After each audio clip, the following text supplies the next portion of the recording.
And Dolores, if I could have a bottle of water, that would be terrific.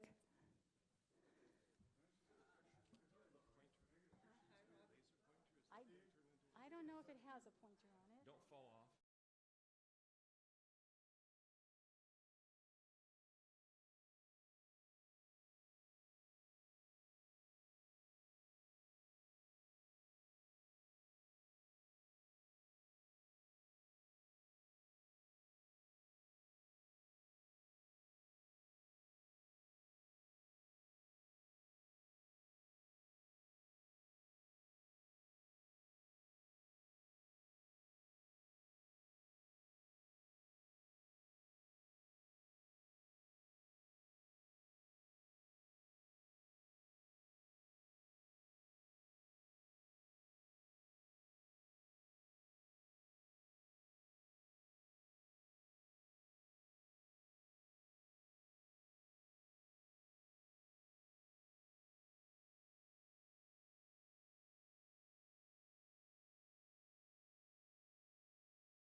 We're going to start getting started. This evening, I'd like to introduce Catherine Murphy, a board member for the Kittitas County or Kittitas Valley League of Women Voters and the moderator for this event. Yes.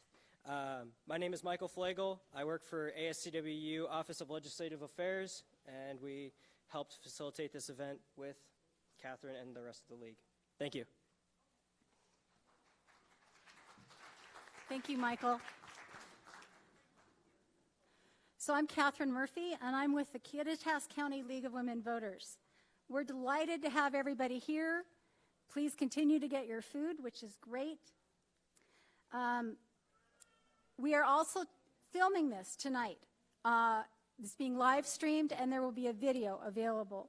So for everybody who is here and everybody who is listening, can we all silence our devices right now? Okay, I think I'd managed mine. Good. So the League of Women Voters has been holding events like this for almost 100 years. We're a nonpartisan political grassroots organization that never opposes or supports either candidates or parties. In addition to our education and outreach work, we study issues and take positions after coming to a consensus agreement. We advocate for these positions at all three levels of governments. The League welcomes everyone to our events, and we've opened membership to people of all genders, age 16 and above, of any country's citizenship. And we always like volunteers as well. We're all members at all three levels, local, state, and national. And our mission, now I have to find my clicker, our mission hasn't changed much in that 100 years, empowering voters, defending democracy. But what we're here to do tonight is to talk about our vision statement. We envision a democracy where every person has the desire, the right, the knowledge, and the confidence to participate. And participation is voting, but participation is also letter writing and talking to your representatives. Whether you're a citizen or not, you're still allowed to do that. Tonight's event has 3 parts. We have the presentations by our 3 panelists, and I'm going to introduce them to you now. At my far right is Jerry Pettit, who's the Kittitas County Auditor. Marlene Pfeifer is the chair of the Kittitas County Republican Party, and Steve Verhey is the chair of the Kittitas County Democratic Party. Each of them is, yes, thank you for coming.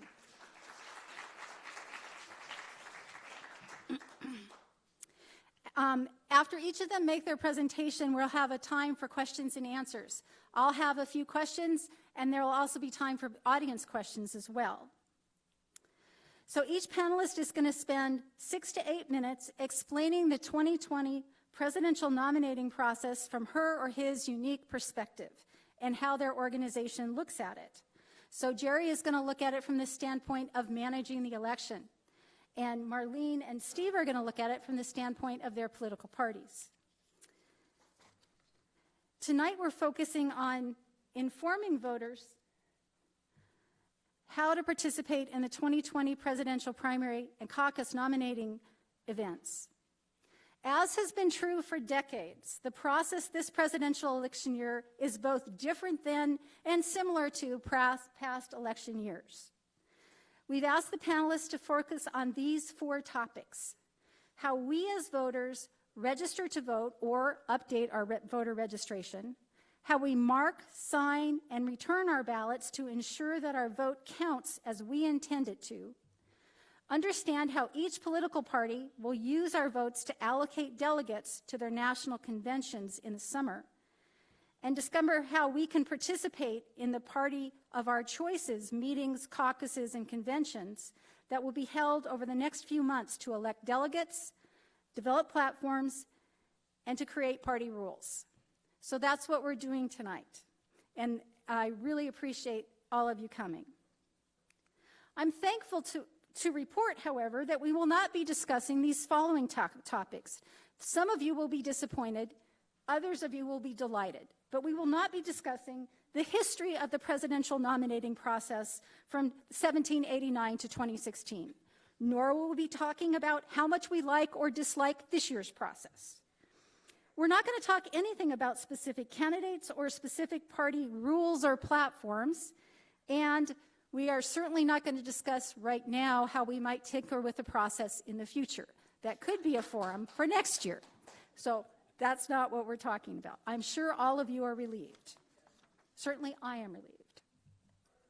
As context, I'd like us to remember that election law is made by each state, and that laws and rules governing presidential nominating primaries and caucuses differ state by state and year by year.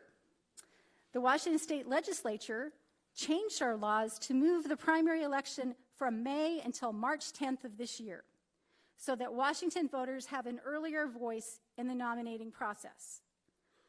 They also stated that all major parties may participate in this primary. To be a major party, they take the 2016 election results for president, and the party must have received at least 5% of the vote. And in 2016, that meant that the Democratic and Republican parties are the ones who are considered major parties for this year. All other parties who want to field candidate in the November 2020 general election will select their nominees via a convention system. Finally, on our ballots, we must declare that we will only participate in the nominating process for the party we select. And Jerry is going to talk about that, and so will our other panelists. The declaration only applies to the March 10th ballot and primary caucuses. Speaking first this evening is Jerry Pettit, the Kittitas County Auditor, and he's going to be talking about the ballot and the instructions. And which do you want up first, Jerry? Let's go with the instructions. Instructions. Okay, here are the instructions. Thank you. Good evening, everyone. Thank you for coming. This is absolutely important for this whole process. The presidential preference primary is very different than what we do with our normal primary with the state of Washington. Is usually held in August. So what's very important about this is to register the vote in the state of Washington, we do not declare party. So the presidential primary is the only election in the state of Washington every 4 years. Of course, in order to vote in this election, you are required to declare a party. The party declaration then is put into our voter registration system, and it is held there for 2 months. Once that's done, it is removed. So anyone of the public, the parties, all have access to that information as to which party an individual voted, and the parties can talk about that as well, as far as how that is used. So it's very important that as you get your ballots, you must identify which party you are going to vote in.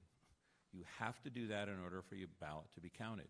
If you do not identify that on the envelope, then we will send a request back out to you to ask you to identify that with that declaration.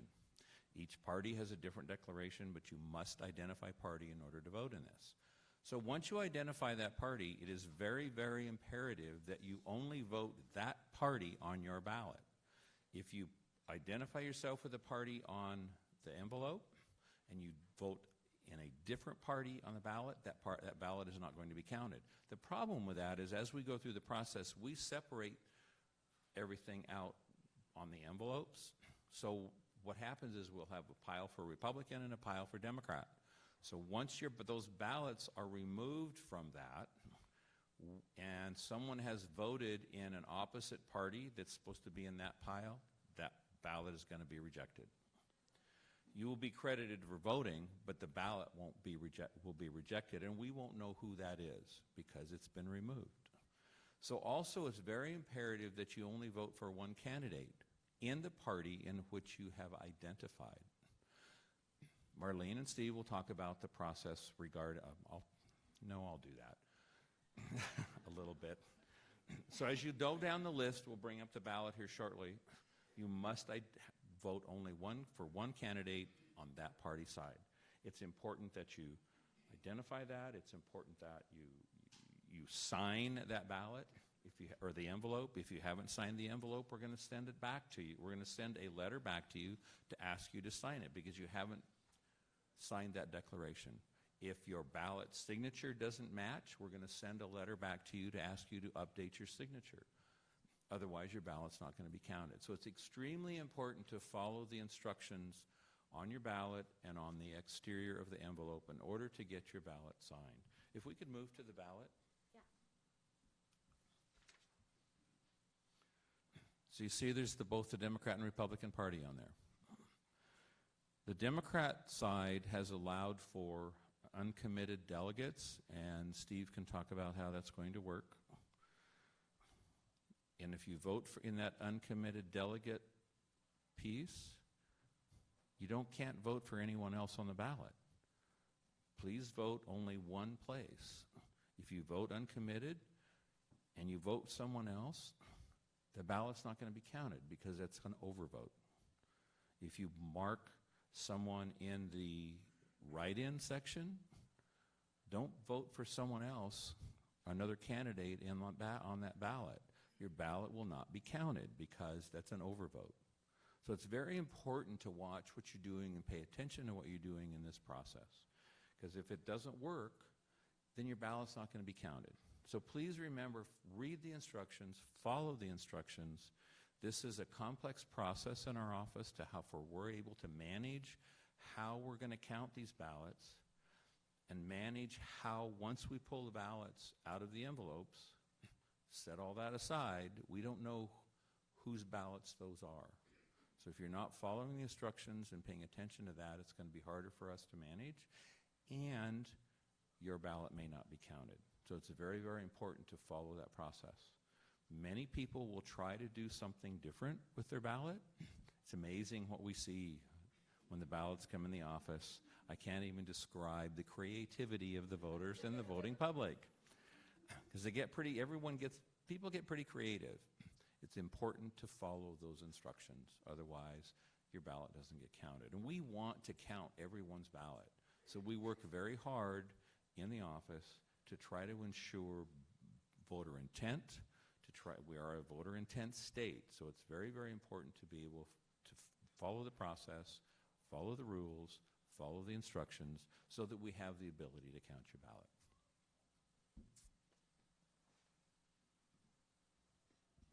Thank you, Jerry. That's great. There'll be time for questions, and we'll probably go over this again because I know it is a little bit complex. Now, Marlene Pfeifer is going to tell us the process from the Republican standpoint, how once we vote, how those votes are then allocated to the delegates, and how you can become involved in the caucus and convention process that the Republican Party has established for this year. Marlene? Thank you. Can everybody hear me? So I'm so thankful that Jerry said that, because I was one of those that just got a letter in the mail a few days ago saying you didn't sign your ballot on the special election. So follow instructions is very important.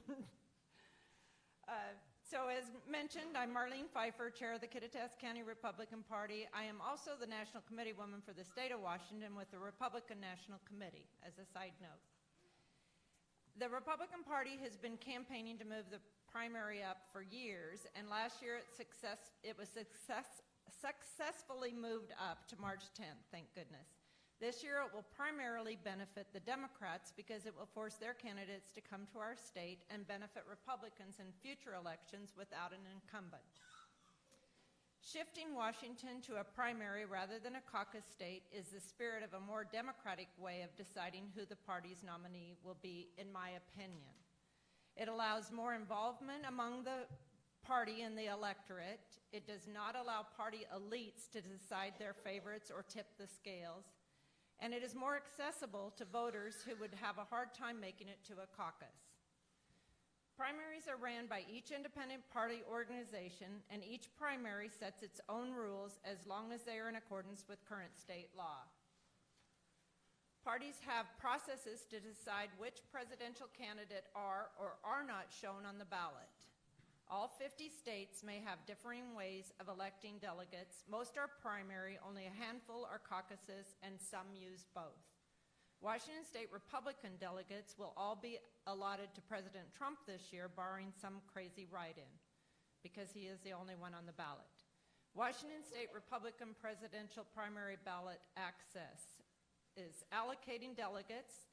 The Washington State Republican Party allocates 3 delegates per congressional congressional district, and 10 at-large, and 3 automatic are the chair of the party, the national committee man, and national committee woman, bringing it to a total of 43. All precinct caucuses in Washington will be held on February 29th, beginning at the same time. We hold all of them at the very same time. They cannot vote before 10 o'clock in the morning, and the county conventions are held between March 14th, and sorry, I don't have the last April date. It's somewhere in April, depending on the county. The counties set that. The Kittitas County Republican Party County Convention is March 14th. The precinct caucus is mainly to elect delegates to the county convention. That's the primary process for that. At that caucus, we discuss platform and rules, but we do not vote on those till the county convention. I'm sorry, I missed this. Okay, so the process of the primary ballot, how we get the president on is, for this year, is the party chair for each party must provide that party's official list of candidates to the Secretary of State no longer than 63 days prior to the primary, which was January 7th, and this list must include the full name of each candidate, the form of the candidate's name as it will appear on the ballot, and a signature of the party chair certifying the list of the official party candidates. I'm sorry, I'm going back. That's how we got our presidential candidate on the ballot. And if a major party chooses to accept votes for write-in candidates in the primary, the party chair for that major party must provide that party's official list of write-in candidates no later than the 7th day prior to the primary, March 3rd, 2020. And the qualifications for the Republican Party to gain access, this is how we came up with ours, is the candidate must be publicly declared Republican for the office of President of the United States and must be filed as such with the Federal Election Commission. The candidate must submit at least 12 petitions for access to the presidential primary ballot signed by 12 current members of the Washington State Central Committee no later than 70 days prior to the presidential primary election, December 31st, 2019, to be printed on the ballot, and no later than 14 days prior to the presidential primary election, February 25th, to be considered as an official write-in candidate. The format for the petitions will be provided by the Washington State Republican Party. The candidate also had to submit a service fee of $12,000 payable to the Washington State Republican Party, and they had to submit the fee no later than 70 days. So that is the process of getting our presidential candidate on the ballot. So our county convention, we first had the precinct caucuses February 29th. Our county convention is March 14th. And again, that is where we elect delegates to the state convention and do the rules and platform. And that the state convention is where we elect our delegates to the national convention. And again, one more time, we have 3 per congressional district, 10 at large, and 3 automatic. And the information, I know this is one of the questions that was asked, the information, because the primary is public information, the information that the state party uses is to get out the vote and some volunteerism. We do not use it for fundraising.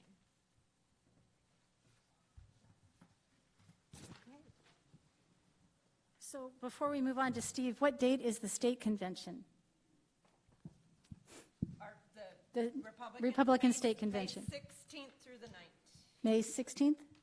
Yes. Okay. That way it gives you an idea. No, that's okay. Thank you very much.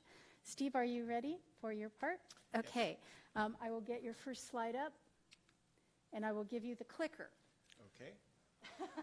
I am Steve Verhey. I'm the chair of the Kittitas County Democratic Party, and I want to start with just a little quick geography, because geography plays a big role in how the Democratic Party allocates and selects delegates at all levels. So we have up here,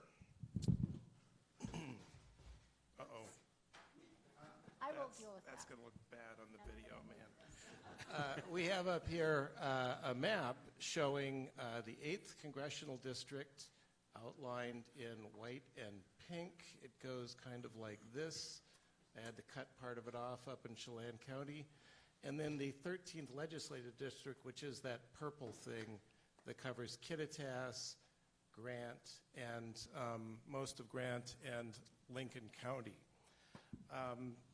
The delegate selection process starts, and actually we're ready for the next slide. That's bad timing. Oh, I can do this. There you go. Okay. Okay. So I made this handy table to outline the jobs that we all have when it comes to nominating the Democratic presidential candidate. The voters in the election that's going to be happening starting in a couple of weeks are going to decide how many delegates each candidate will take to the national convention in Milwaukee. That convention is in mid-July. At the county convention in our part of the state, we will be holding a legislative district sub-caucus. And by the way, Steve Starr, the chair of the Grant County Democrats, is here. And we both agreed in the restroom that Grant County gets 10 delegates to take to the state convention, and Kittitas County will get 7 delegates to take to the state convention. those delegates will be elected at a 13th Legislative District sub-caucus, which will be part of the county conventions in both cases. Those delegates' job, these are the state delegates, the job of those delegates will be to begin the process of electing national delegates at an 8th Congressional District caucus for us and a 4th Congressional District caucus for the Grant County contingent. And those will be the first of the national delegates to be elected. For the 8th Congressional District, the entire 8th Congressional District, which is sizable as you saw, there will be 5 national delegates elected. That event will be May 30th.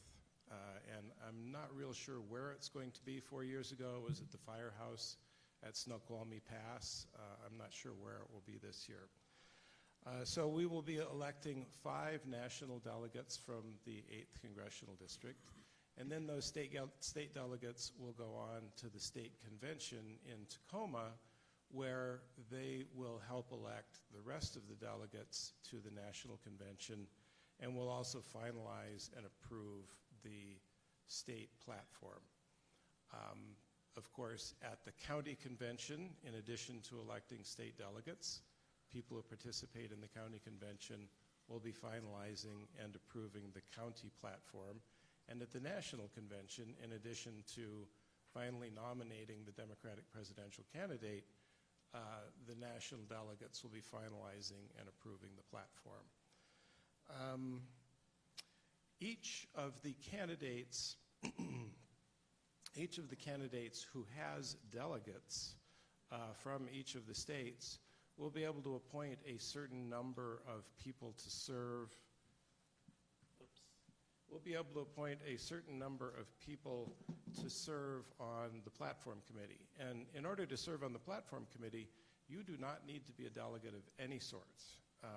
You can be appointed to the platform committee by one of the national campaigns simply by expressing interest, telling them why you feel like they should appoint you, and if they choose to appoint you, they'll appoint you. So I've just outlined a whole bunch of ways that we can all participate in a very, very real way in the political process. Of course, we'll all participate as voters. We can participate as convention and sub-caucus attendees who elect state delegates. We can be elected as state delegates. We can participate as candidates and maybe as national delegates. And we can participate as members of the platform committee. So all in all, there are opportunities, hundreds of opportunities just within the state of Washington for Democrats to participate in the process in a very real way. By the way, 4 years ago, one of the national delegates was a teacher who lived right here in Ellensburg. So that was pretty exciting. Let me see. Let me look at my notes here. Someone is going to ask about allocating delegates. The National Democratic Party has an interesting rule that was instituted in 1988 as a result of the campaign between Dukakis and Jesse Jackson. And one of the concessions that Jackson got in order to sort of step aside and let Dukakis be nominated was that candidates had to get at least a 15% share of the vote in order to receive delegates. So what that means is we've got 11 candidates plus uncommitted and write-in. What that means is that any of these candidates who do not receive 15% of the vote will be dropped from the list of candidates who are eligible to receive delegates at all levels. And then the remaining candidates, the ones who receive above 15% of the vote, will have the number of delegates divided up between them. So, for example, if Mr. or Ms. Write-In fails to receive 15% of the vote, then that's the end of their candidacy. If uncommitted delegate fails to receive 15% of the vote, then there will be no uncommitted delegates. It's not a rule that we're thrilled about, frankly. This is one of the reasons that there's a lot of interest in ranked choice voting for primaries going forward in the Democratic Party, but it is the way it is for now. The Democratic National Committee's Rules Committee has been working on rules for this whole process since 2016. So a lot of work has gone into this, and we're looking forward to it going very smoothly. Thank you. Okay. Thank you very much. So I have some questions, and then there will be questions from the audience. So I have a couple questions for Steve first. One of the questions is that my understanding is that since some of the candidates, you're going to look at two different numbers. So for the delegates that are elected at the congressional level, there's 15% of the congressional vote. Is that correct? It's not 15% statewide? Yes, that's correct. So some of the delegates are elected at the state level, some are elected at the congressional level. That means, so a candidate in a particular congressional district could get 15% of the vote and yet not get 15% of the vote for the state delegates. Correct. Okay, I just wanted to make sure that that was clear. And the other question is, could you tell us what an uncommitted vote means? You know, that's a good question. I read the rules. I didn't read all the rules because there are a lot of rules, but I read what I could find, and I tried to think about this. And because our primary has been moved so much earlier in the process, it would be perfectly reasonable for a voter to be genuinely conflicted or to have genuinely no idea of what their preference was at this point in the process. And so that's a voter who might consider choosing the uncommitted delegate box. It's hard to imagine 15% of voters in any part of the state, let alone the entire state, choosing the uncommitted delegate box. But suppose they did, and suppose an uncommitted delegate was sent to Milwaukee. What's that person's job? Well, it'll be much further along in the process, of course, by the time that person arrives in Milwaukee. And if I were the uncommitted delegate, I would be looking at what had been happening with poll results back home, and I would vote a combination of what the poll results said in terms of shifts in candidate preference back home and my own conscience. So that's about the best I can do with the uncommitted delegate thing. But the reason it's there is due to the fact that the Democratic Party, some might say almost to a fault, pursues small d democracy really zealously. Okay. And so the Democratic Party has a big, thick book of rules for affirmative action choices. We are doing everything that we can to see that the delegates who go to Milwaukee actually represent who the voters in Washington State are, including handicapped people, ethnic groups, races. And also, for the first time this year, gender non-binary people are eligible for election, not as males or females as delegates, but as what they consider themselves to be, which is gender non-binary. So the reason that the uncommitted delegate thing is on here is that in some rules committee 2 or 3 years ago, somebody said, well, wait a minute, there might be somebody there who really doesn't like or doesn't like enough any of the available candidates, and so we need to make allowances for that person and give them an opportunity to participate in a way that makes sense to them. Okay, so that's good. So thank you. So what I wanted to go back to for a minute is and take a look at the ballot, just so that we're clear about taking a look at the ballot. We have the ballot up here. So on the envelope, we tick, let me see if I have this right. On the envelope, we tick the box, I'm going to vote Democrat or I'm going to vote Republican. Correct. Okay, so I've done that. So in this theoretical model, because there are more options, I'm going to pick Democrat just because there's more options here. This is not a preference on my part, I'm just saying. So I've ticked Democrat, and I get here and I go, I have all of these names listed, I have uncommitted, and I have write-in. And let's say, for example, the Democratic Party has not notified the Secretary of State that there will be any official write-in candidates available. So that means that anything I write in here will not be counted. Am I correct, Jerry? That is correct. Okay. We will track a total number of write-ins, but no write-in no one whose name is identified as a write-in will be tracked. Right. So if I thought that, for example, Michelle Obama, who's a Democrat, should be president, and I wrote her name there, and that was not on the list given by the Democratic Party to the Secretary of State, my vote would not count. Am I correct? The vote's going to count as a write-in. It counts as a write-in. But it's not going to the candidate. The number, candidate. The numbers of how do I say this? We will not be tracking the votes for any particular write-in candidate. Right. So the same is true on the Republican side. So if the Republican Party decided that Bill Wield was going to be on the ballot in the state of Washington as a write-in candidate, and you told the Secretary of State's office that by March 7th, I could write his name in, and those votes would be counted as a valid write-in, otherwise not, right? Correct. Okay. So that means don't write in a candidate unless you know by March 3rd is when we'll find out if any write-ins are available. So we get our ballots. When do the ballots drop? Ballots are dropped, February 21st. Okay. Actually, they're going to be dropped earlier than that. Okay. That's the deadline for dropping them.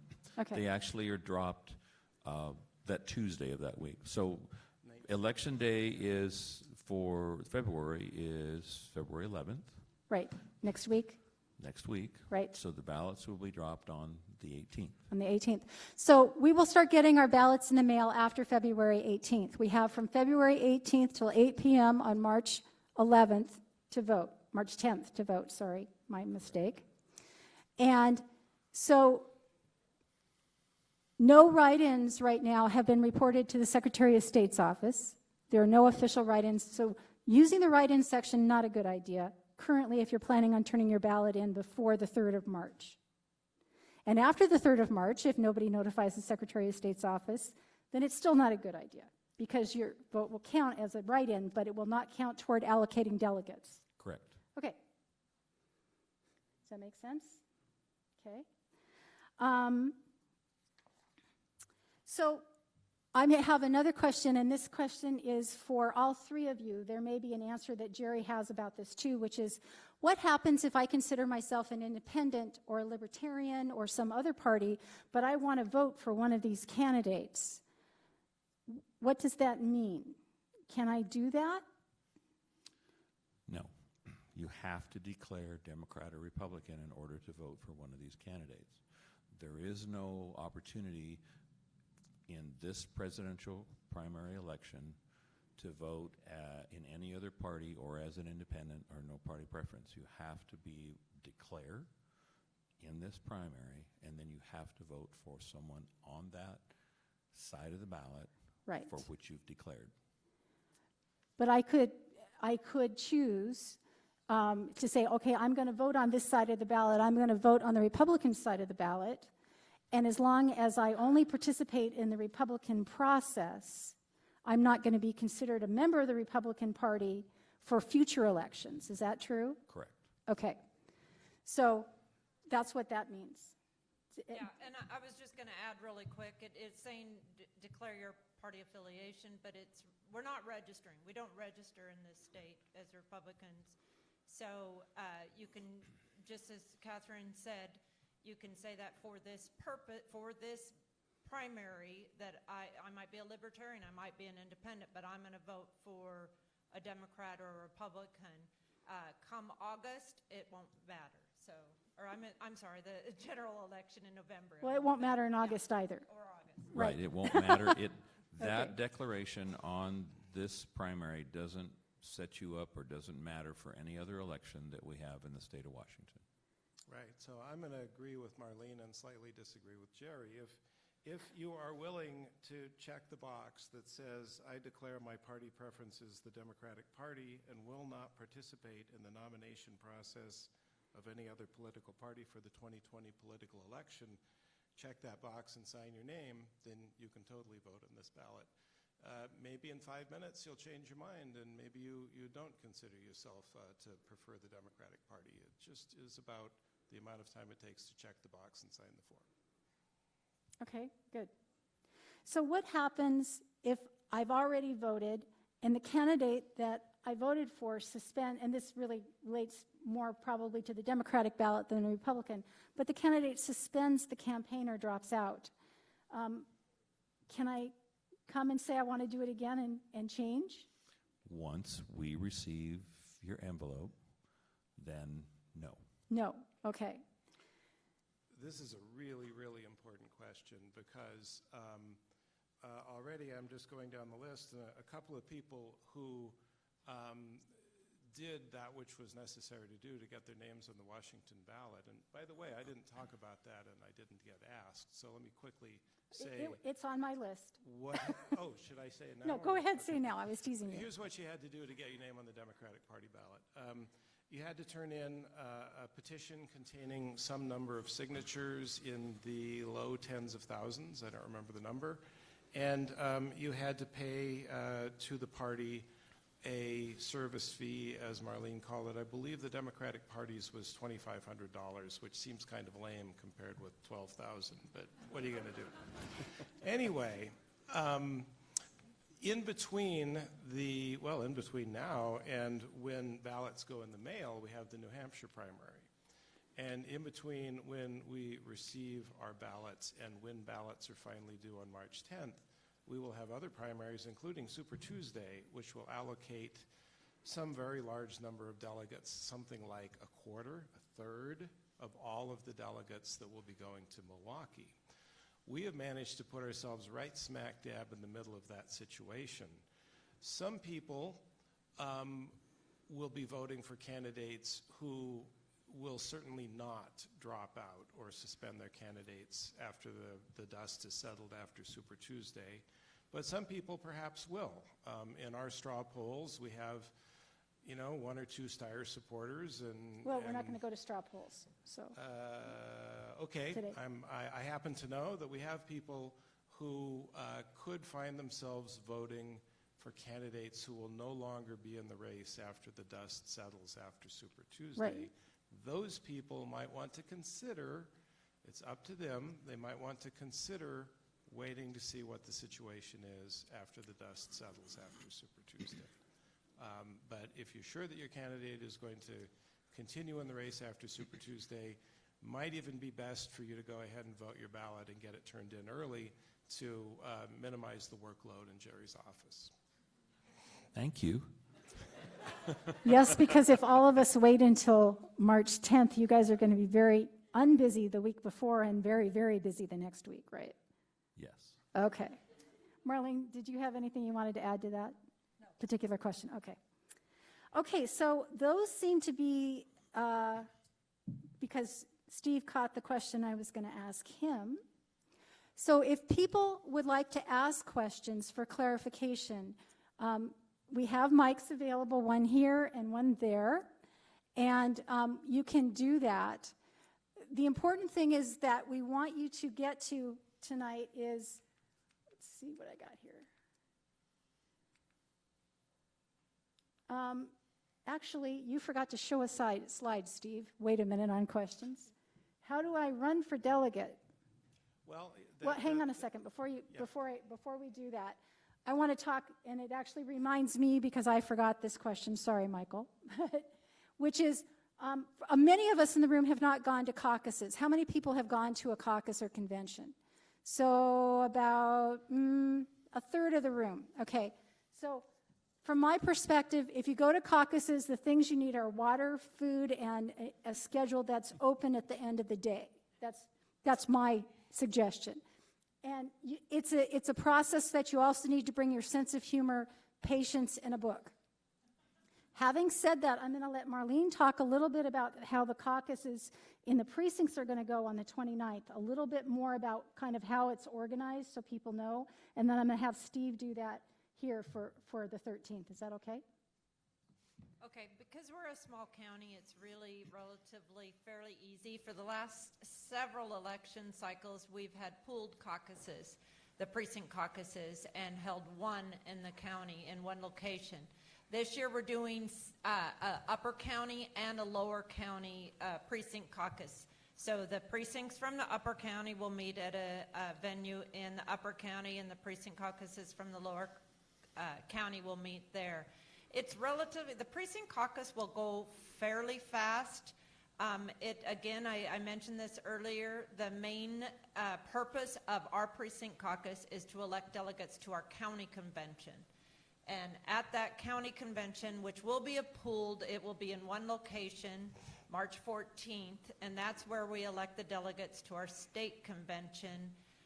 We also work on the platform and bylaws and rules. So, and then again, the state convention, I misspoke. It's February, I gave you the wrong date. It's February 15th and 16th in Everett this year.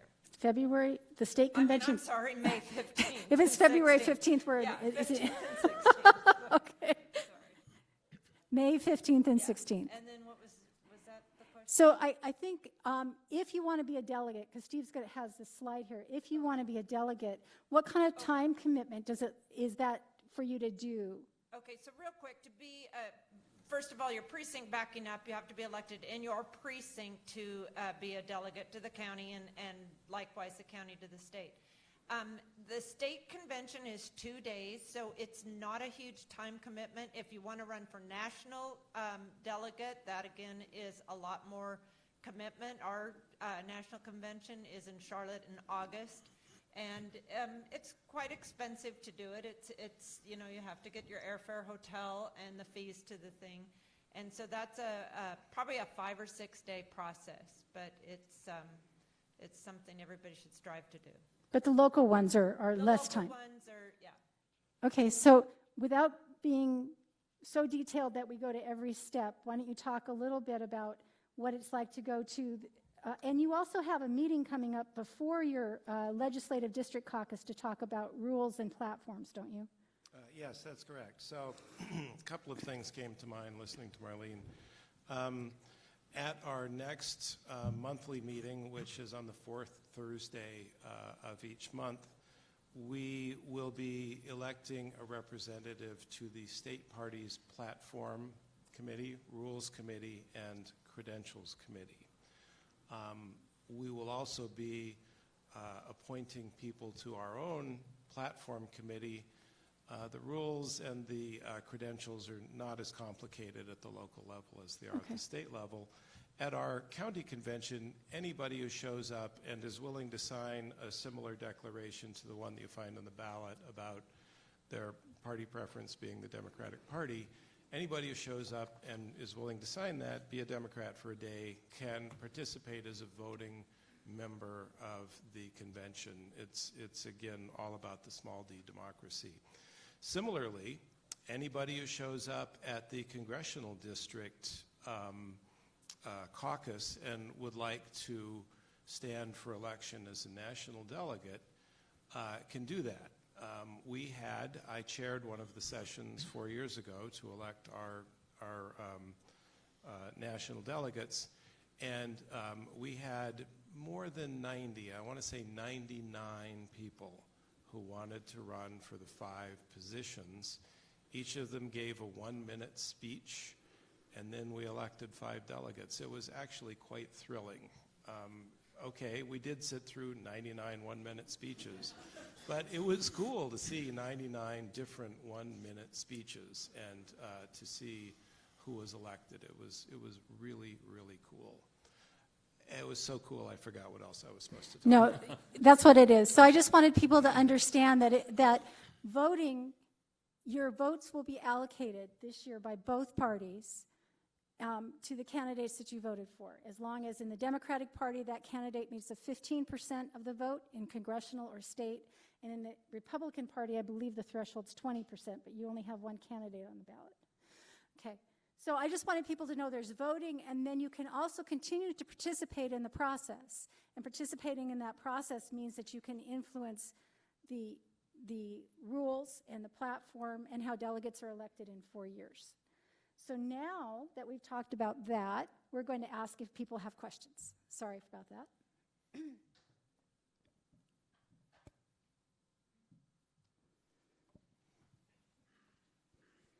Can you say your name when you do your question? Thank you. Of course. My name's Ante. I'm a student here at Central Washington University.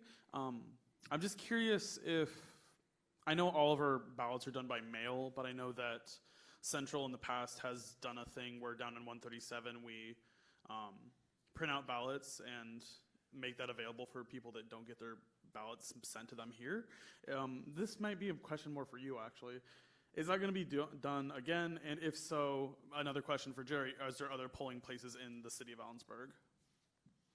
So yes, we're going to be joining forces with the students at Central Washington University for the March presidential preference primary. The league, I believe, has partnered with the students as well. So that will be done. We're currently in the planning process of doing that. And we don't have polling places anymore in the state of Washington. We have vote centers. So Central Washington University is not a vote center. It is an election assistance center that the students put on and we support. We have a vote center from the day we mail ballots until election night at 8 o'clock at the courthouse. And then during election day, not all elections, but particularly with the general election, and we haven't decided on the March election yet, we will have a vote center in Upper County at the Senior Center. So there are always, it's required to have a vote center at the courthouse. It's not required to have one in the Upper County, but we do at times. And then we do join forces with the students for the general election every year. And this year we're going to do it for the presidential preference primary as well. Thank you. More questions?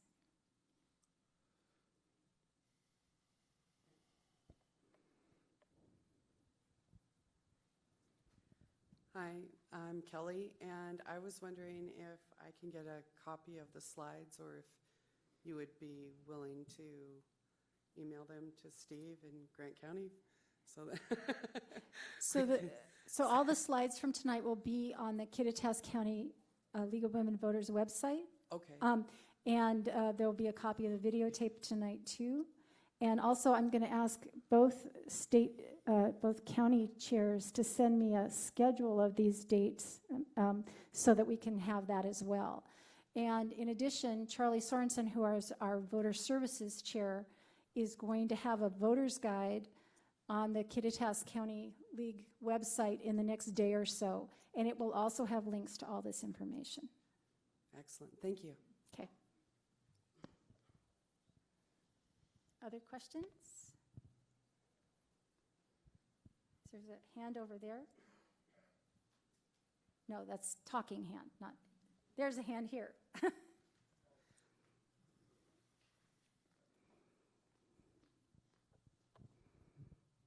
I'm wondering what sort of systems there might be in place for students who are currently abroad, studying abroad in other countries. Is there an abroad type of ballot that they can participate in the election with?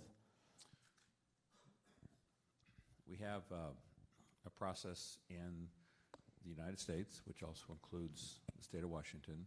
It's called UOCAVA. That's Uniformed and Overseas Voters. So people who are registered and request that, who live abroad and or there are military who potentially are abroad as well, as long as they've indicated to us that that is the case and provided us with the address, absolutely. And those ballots go out 45 days before Election Day. So we talk about the election, about ballots going out the week after, what is it, March 8th or February 18th. Those ballots that are going overseas have already gone out. So those people have a long time to be able to get their ballots and be able to get them returned. Also, if people who are overseas or who do, for some reason don't receive that ballot, they have the ability to go online and retrieve that ballot through the state of Washington system, VoteWA, to be able to get their ballot as well. They can go online, they identify their name, birth date, and then they're able to pull up their particular ballot. So then they can print it out, fill it out, and mail it to us. So they have up until 8 o'clock election night to do that, as long as they can get it in the mail and get it postmarked. But however, with the military in particular, as long as those people have signed that ballot on election day, those ballots will be counted. And by the way, as long as those ballots have been put in the mail, they have until the day before certification day for us to receive it to be counted. That was a really good question. Thank you. We'll be sure to make sure we link to those on our website. More questions? The question I came to hear the answer to tonight is, what's the relationship between the caucuses and the primary? And the impression I got from what you said is the caucuses are for selecting delegates and the primary is for selecting candidates. Is that correct? It seemed like you were looking at me, Meg. No? They're done differently, so go ahead.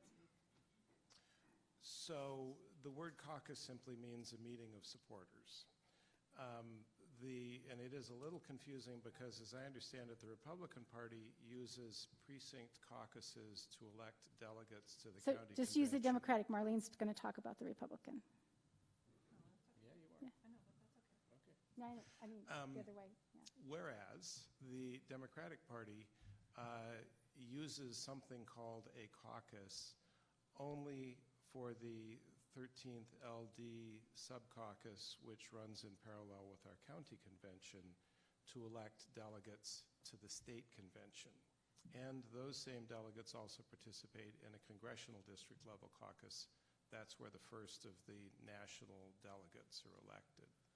And anyone who shows up at our county convention and is willing to hold their nose and claim to be a Democrat for a day can be a voting member of the process. So in a certain way, they are kind of similar. We do the precinct caucuses first, electing delegates to the county convention, and the county convention electing delegates to the state convention. And that's where our delegates are elected, because the primary is going to take place prior to that. So yeah, you're correct. We're doing it at the state convention level. So that means that all of the allocations of the votes for the candidates count in the election. The delegates are allocated and elected at the caucuses. Is that right? Mm-hmm. Yeah. Okay, good. Did you? Does go that ahead. answer, Meg, does that answer your question? I don't think it did. So the primary election identifies the number of votes for the individual candidates. So then once they get to the convention or to the delegate election, what they're doing is electing the number of delegates that will be allocated to those individual candidates according to the primary election vote. Okay. Good. Other questions? What sort of, beyond just choosing a delegate, as you get to the higher levels, are there screenings that delegates go through to make sure they're not, if that makes sense? I think we understand what you're trying to ask. I think the short answer is no, except that we're assuming that the person will have a conscience. We're assuming that we'll be able to tell by listening to them talk about why they should be elected as a delegate whether they would make a worthy delegate. And no doubt, just as with elections generally, mistakes are occasionally made, but the system is robust enough that it can deal with that. And I would say with the Republican Party, there's probably a lot of vetting going around. People know those people by the time they get to that, and they know what, you know, but again, just like Steve said, mistakes happen or people play you. But for the most part, I think they're vetted. Jerry, did you have something? Nope. You want? Okay. Okay, good.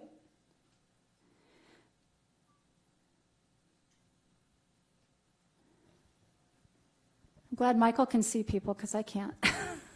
Hi, I'm Jonathan Rietveld. I was wondering if my legal name change would generally affect if my vote is counted. I've got the court order, the DMV change, but I haven't gotten the Social Security correction. Is that going to affect my ability to vote? Changing the Social Security isn't going to affect it. What's going to affect it is whether or not you've updated your voter registration for the legal name change. So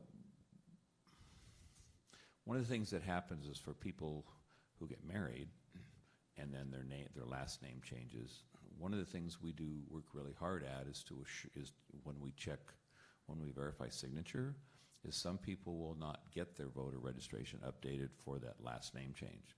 As long as we can verify the first name, then we do work really hard in order to allow that ballot to go through. However, if you've changed your name and haven't updated that signature, what will occur is your name will come through, you've signed it, and it'll be a mismatch. So if you haven't updated your signature, haven't updated your voter registration, we will send you a letter for that update. So you have an opportunity to do that. Also, you have an opportunity to update that information online or through the mail up to 8 days before Election Day. And then you can come into the office or to the Election Assistance Center here at Central up until 8 o'clock on election night and update that information, as well as register to vote for those who have not registered to vote up until 8 o'clock on election night. So those opportunities have been changed significantly, and this year is the first time that that's changed for both updating and original registrations up through election day. So, Jerry, it should be as simple as Jonathan going to vote.wa.gov, and he can make the change right there. Absolutely. Yeah. What about if his signature has changed? The signature. Well, if your signature has changed, you need to update your signature, and that's Right. part of the issue with the mismatches. If we have people who have as many as I think 7 or 8 different versions of their signature in our voter registration database, because what happens is if you sign your ballot envelope and it doesn't match, then we're going to send you a letter for that update. So that's what's really important, is to sign your ballot envelopes the same way that your voter registration signature is. And if you don't know that, then it's important for you to update that signature. Because then we do everything we can in order to try to count that ballot, including sending you a letter out for that update. When you register to vote, your signature comes off your driver's license, right? That's why the voter registration form asks you for a driver's license number. That's the driver's license number is for verification of your identification. Mm-hmm. Your signature on your driver's license comes to us in 2 ways. If you've updated that information at a DMV office, or if you register online. Right. If you fill out a voter registration form, the signature on that form is what is uploaded into our system for that verification purpose. And if you want to update your signature tonight, the League of Women Voters have a table outside with cards where you can update your signature, and we will take it to the auditor's office or hand it to Jerry to make sure it gets there. Sounds like a cover, Jonathan. Okay, so that's great, and it's a really good question, and that's another really good thing that we emphasize when we go out as a league talking to schools is that think about how you sign things, because you will get a letter back. It's the other reason why it's a good idea to put your phone number or your email address on your envelope so that they can get a hold of you. Our state is an intent to vote state, and other states aren't. Other states, if they can't figure this out, your ballot just isn't counted. In our state, the auditor's office does everything possible to make sure that your vote counts, including writing these letters and calling people. Other questions?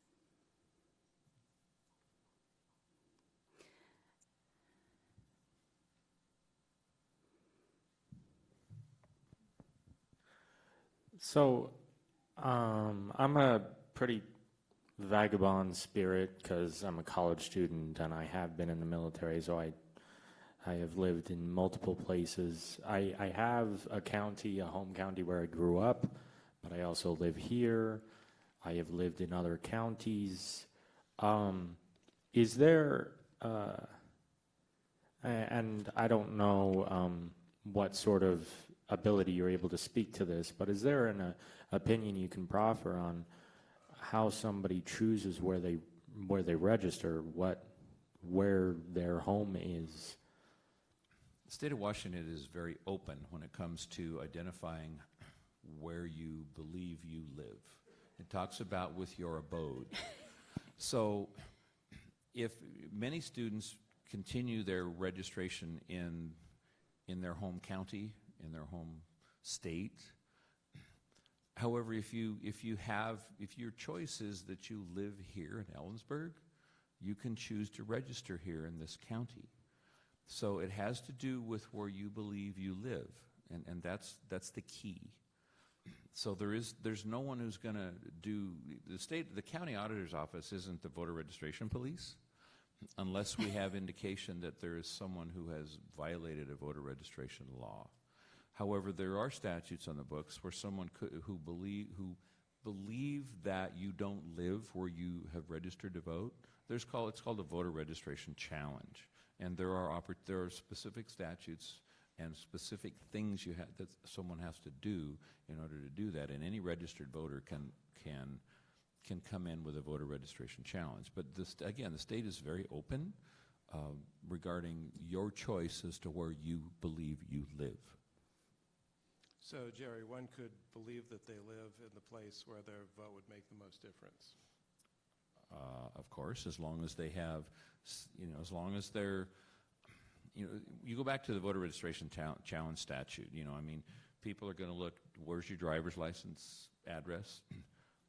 Where do you receive your mail?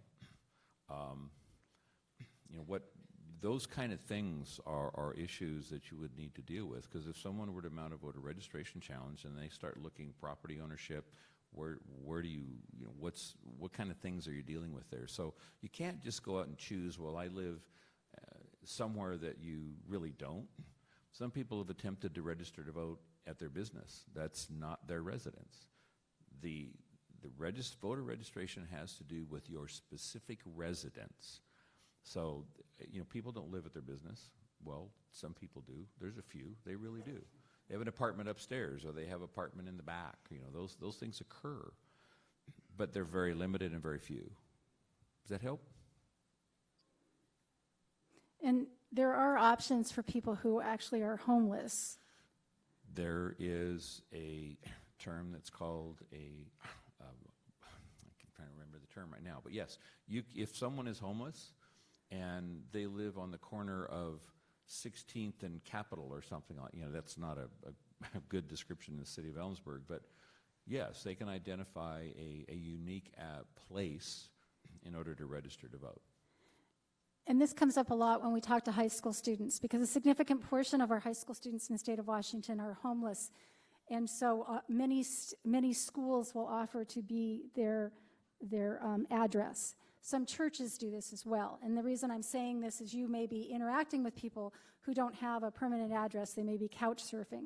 So it's important, and then if they move, it's important that they change that. And that's the most important thing, is that if you move, your ballot comes to where you said you want that ballot mailed to.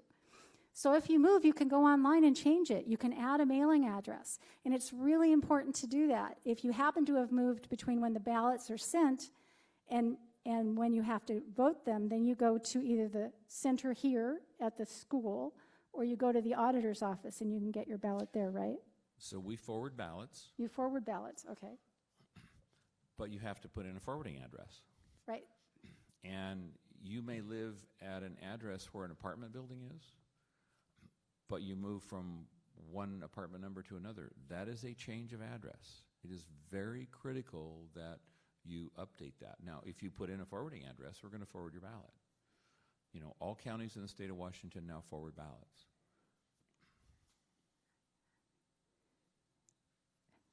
It looks like we have one more question here in the red hat, whose name I can't remember.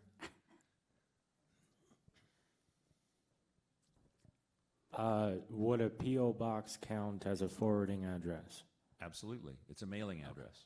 Okay. And many people, some people will, because maybe they're moving often, they'll set up a P.O. box, which is easier then for us to mail it to. But remember, if you're going to move, we still want to know what your physical address is in order for you to get the proper ballot. Because you move from inside the city to outside the city, you move from one side of the city to the other. I mean, it affects what school district you live in, it affects what fire district you live in, it may affect what commissioner district you live in. Any of those things occur, you know, it could affect what particular ballot face you get and the things you get to vote on. So you have to have a physical address, and then you can have a P.O. box as a mailing address. Yep, you can have any mailing address you want as long as we have your physical address. Okay. And there are many people who go south for the winter. Right. They will come in and provide us with a different mailing address so that they get their ballot. Okay. We have a question back here. What is to prevent my friend in the red hat from registering both in Washington and in his home state? Well, there are two different systems that are national. The one that the state of Washington is involved in and was actually in the pilot project, it's a system called ERIC. So periodically throughout the year, all of our voter registration database is compared to voter registration databases throughout within other states of the United States. And I know of many, not a lot, but there are some people who have registered in another state and not canceled their registration here. So the question becomes, do they vote in both places? Well, we have the ability to check that. And then if you do that, then it becomes a violation of not only state law, but federal election law. So it's important that if you move to another state, that again, you cancel your registration in the state you moved from. So we do verify those, and many, many states are involved in that process. So we do verify that, and then we also can compare that other state, whether or not they've actually voted in both places or not. Good.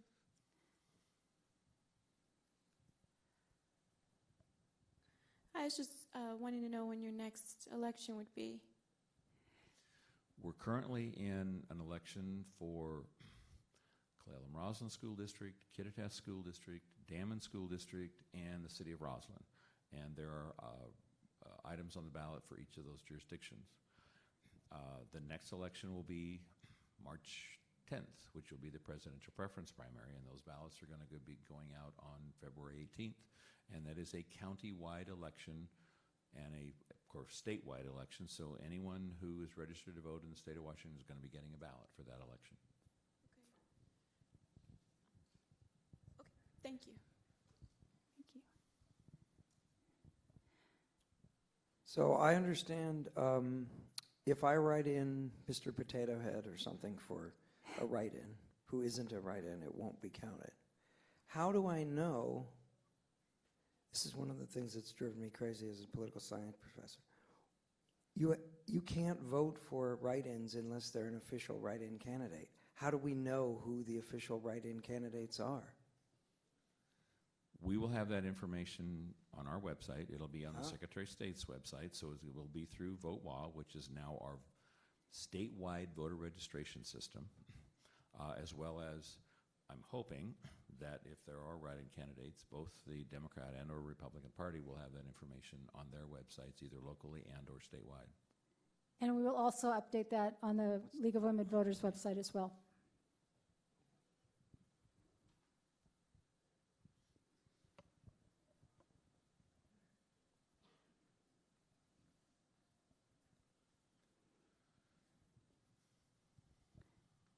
Hi, Kelly again. Sorry. I didn't realize this. I thought when I moved and I registered in the new state, my prior registration in the old state, that invalidated it once I registered in my new state. So for those of us who have moved across the country and come back to Washington, do I need to cancel registration in all those states? In every state in which you've registered, yes, you should cancel your registration there. And every state has different rules. So the answer to your question is yes.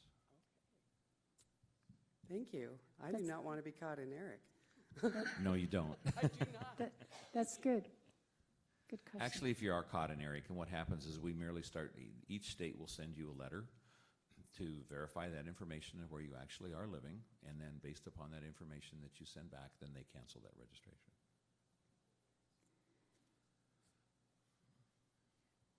Okay, we're giving Michael a workout tonight. Good job. Hi, thank you. I just had a question. I know that sometimes when you're a new student moving from out of state and perhaps you've put in applications to live on campus or something, and by the time you get here they haven't been approved or gone through.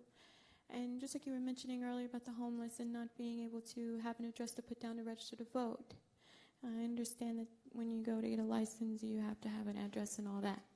But as far as being a registered voter, if it still happens to be without a home, is there no way, I don't know about your policy, is there no way that they could have a specific address here on campus to place down, especially if they know the reason is to be a vote, for a vote, at least to have voters registration so that they can at least have their, because you don't have an address doesn't mean you don't have a voice as a part of the vote, I mean.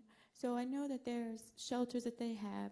I'm not sure if they're of the rule about putting down addresses for registering to vote, but I mean, what do you think? You guys have like a general address? I know what you were saying earlier about the apartment buildings and everything, which is a good thing to say, very good spirit. But I mean, do you have like a general address like here for campus students who you know are enrolled, but you see they're in between the homes or housing? So the answer to that question is no. Every organization that you spoke of has potentially different rules. It used to be years ago that those people who didn't have a specific physical address would register to vote with the county courthouse address. That's changed. And some people have tried that. Homeless people have asked. So there are different ways of doing it. And if people have that concern, then we're happy to work with them at the county. Come into the auditor's office and we'll try to help you figure out how to manage that. And hopefully we'll be able to figure out an answer for you to be able to participate in the process. If they come into the auditor's office, can't you just give them a ballot and they could vote it and give it back to you? If they have a physical address where we can identify a precinct and an address to be somewhere, and again, it doesn't have to be a regular address. I mean, we've had people who have lived under a bridge at the West Interchange come in and want to vote, and all we have to do is identify where that is, and then we can identify it in the system, and we can hand you a ballot because of the different. We have to be able to identify a physical place to be able to get you the appropriate ballot for that particular area. Thank you. So those are good questions. And if you have more questions like that, Jerry's going to be available outside afterwards to answer those. Any more questions about the process? Because I want to make sure people get their tacos, too. So okay, we have a question over here. Someone over here. Where's the question? I don't know. Somebody pointed, but I can't see where the question is. I think I was wrong. Okay, so I have a question for each of the people on the stage, and then we're going to ask you to do the same question out front as you take your food out and enjoy it. The question is, coming up, why we vote. And so I'd like each of you to say why you choose to vote and what's the most important thing we should remember about this particular election for the primary. going forward. Jerry? The reason I choose to vote is because I have the ability to participate in the process. You know, one of the things that we talk about all the time is every vote counts. Now, some people may think that that's maybe not generally the case with the presidential preference primary or even with the general election with the president. But we have got multiple examples of races that are identified and are chosen. You know, people win with 1, 2, less than a half a dozen votes. So every person should participate in this process, because then you have an opportunity to have a voice. And having a voice in the political process or having a voice in the election process is so important in this country, because we have the freedom to be able to do that. We have the opportunity to participate, and we do everything we can to avoid voter, my words just went away, voter suppression, because everyone should have that opportunity. So please do that. What was the other question? The other question was, what's the most important thing people need to think about for this election? Vote for the person that you really believe you want to represent you, because that's where you at. You know, do the research, know who the candidates are, and vote for the person who most fits your personal preference and your personal values. Good. Marlene? So my belief is if you don't vote, you should not complain about anything that happens in government. You have no right to do that if you don't participate, whether you believe your vote counts or not. It certainly doesn't count if you don't vote. For Washington State, the Republicans are definitely in the minority, so a lot of Republicans say my vote doesn't count. Why do I do this with the presidential election or not? But again, I'm going to repeat, if you don't vote, you have no say. I also believe that there is a lot of rural towns, a lot of places, if you would come out and vote, we would matter. The Republicans would matter. That's my personal opinion. You just asked again to the second question. The second part is, what do you want people to remember about the nominating process? This election. Yeah, I'd have to say the same thing. Do your research. Don't just listen to the media. Don't fall for a lot of this stuff. Do your research. Look at the real facts and vote your heart. Good. Steve? Democracy works better and better the more people vote. And one story I've been telling people lately, and I was just trying to find the person's name, it was one of the fathers of the science of statistics, did an interesting experiment. I think it was Francis Galton about 100 years ago. He was at a county fair in England, and he noticed that there was a contest where people were buying chances to win a steer, a cow, and they guessed the hanging weight of the animal, okay, not the weight on the hoof, but the weight on the hook. Hard to guess. He was able to collect all of the guesses, there were 800 or 900 of them, and when he averaged all of the guesses, they were right to the pound of the actual hanging weight of the animal, something that's basically unknowable. All of these people voting together found the exact right weight of the animal. And that's how I think about voting in a democracy. I'm with the League of Women Voters. Of course, I would like to see Democrats vote, but it's really important that everybody vote because it's a system that is designed to work better and better the more people vote, the more numbers of people who vote. With regard to the primary, don't try to game the system. Vote for your favorite candidate. Don't try to decide what am I going to do if so-and-so drops out. Maybe you want to wait until after Super Tuesday if there's some question, but don't try to game the system. Vote for your favorite candidate. That's how the system works best. Catherine, may I? So Secretary of State Kim Wyman has a story, and I don't know the details of the story, but the bottom line is if you don't vote, you are allowing everyone who does to choose the way things work within government. So just be aware of that. If you don't vote, you're letting others make those decisions for you. And this question I get to answer too. So the reason I vote is because when the country was envisioned, most people weren't voters. And people fought and marched, and some people died, and some people were tortured so that I could vote as a woman, and so that people who are Native Americans and African Americans and Asian Americans can vote. And so I vote for all of those people, and also because I think my father would come back and haunt me. Beyond that, in 2016, if you take all of the eligible voters in the country, the percentage of eligible voters who voted for either Secretary Clinton or President Trump in the primaries and the caucuses was about 14% of eligible voters. When we sit at those league tables and ask, are you going to vote in the next election?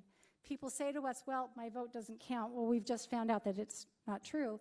But they also say that I don't like the choices.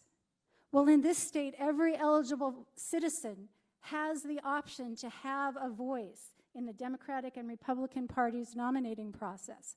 And to me, I'd rather all of us made that choice rather than just 14% of us. Thank you very much for coming tonight. We want to thank all the people that made this happen. There's a lot of us who came. I thank each of the panelists, Jerry from the Auditor's Office, Marlene from the Republican Party, and Steve Verhey. Thank you very much for coming.